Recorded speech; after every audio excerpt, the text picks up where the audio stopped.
Donc maintenant, on va résoudre l'équation 6x moins 4 égale à 3x plus 14. Quand vous remarquez là, la variable x, elle apparaît dans les deux membres de l'équation. C'est pas la même chose dans les équations qu'on a déjà fait. Donc comment on va résoudre ce genre d'équation dans lesquelles il y a la variable x qui apparaît dans le membre à gauche et dans le membre à droite? Comment on va faire ça? Donc l'idée, c'est de regrouper les x ou bien les variables à gauche et les nombres à droite. Donc, c'est quoi les variables ici? On a 6x là, et là, on a 3x. Donc, la partie gauche, celle-là, elle est réservée pour les x, et la partie droite, elle est réservée pour les nombres ou bien les constantes. D'accord? Donc, 6x, il va rester à sa place parce qu'il est déjà à gauche. Donc, maintenant, c'est le 3x qui doit changer de place et partir de la partie droite vers la partie gauche. Mais attention, pour faire cette étape-là, il faut qu'il change de signe. Donc là, 3x, c'est positif. Puisqu'elle va changer de place, elle va aussi changer de signe. Donc, elle va devenir moins 3x.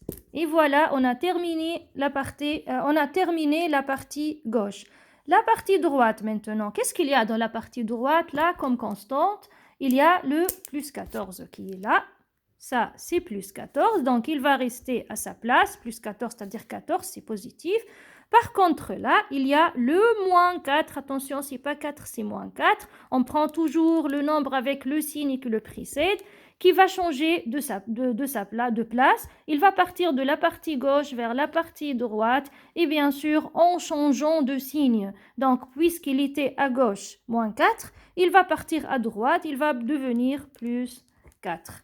Et voilà la première étape. Je répète, pour résoudre les équations dans lesquelles la variable x apparaît dans la partie gauche et dans la partie droite, il faut regrouper tous les x à gauche et les nombres à droite.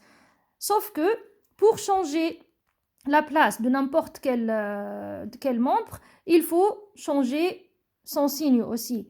3x, elle était là, elle était à droite, elle est partie à gauche, elle est devenue moins 3x, et moins 4, il était à gauche.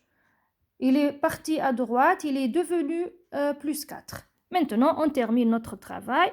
6x moins 3x, on simplifie, égal à combien? Égal à 3x. Égal.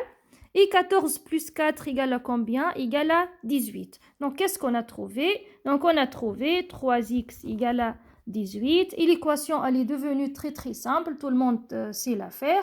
Donc, puisque là, on a un produit, donc il faut se débarrasser du 3 en le multipliant par son inverse qui est un tiers.